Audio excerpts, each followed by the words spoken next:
Alain, propos d'un Normand. La fatalité. L'idée de destin ou de fatalité ne peut se soutenir par l'intelligence seule, car elle enferme deux conditions qui ne vont pas ensemble. Elle suppose que l'événement soit inévitable par une suite de causes, mais elle suppose aussi que cet événement soit entièrement caché à ceux qui l'intéressent, ce qui supposerait quelque malice supérieure. Car ce qui dépend d'une chaîne de causes peut être prévu, et la prévision empêcherait presque toutes les catastrophes.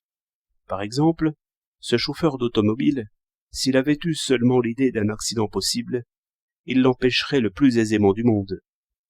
Ainsi, si l'avenir est déterminé d'avance, il faut aussi que la prévision de l'avenir soit absolument impossible. Je veux dire que parmi toutes les combinaisons qui se présentent à l'esprit d'un homme inquiet ou attentif, il ne faut pas qu'il s'en présente une seule qui ait rapport à l'avenir réel, sans quoi cet avenir serait changé. Ainsi, ceux qui disent que cette femme et ses deux enfants devaient périr à telle minute par la chute de l'automobile dans la Seine doivent supposer un aveuglement du chauffeur, attentif pourtant à ce qui concerne son métier, de façon qu'il soit tout à fait impossible que cet avenir prochain lui vienne à l'esprit, quoique toutes les circonstances dussent le conduire à y penser. Au lieu que la conception populaire, d'après laquelle l'avenir est fixé d'avance, conduit naturellement à cette idée que l'on peut connaître l'avenir, dans certains cas, à force d'attention, et par conséquent le changer, ce qui nie le commencement, à savoir que l'avenir soit fixé d'avance. Je crois que la vieille idée de la divination était toute simple et naturelle. Il s'agissait de prévoir par des signes certaines conditions des actions humaines, de façon à écarter les dangers.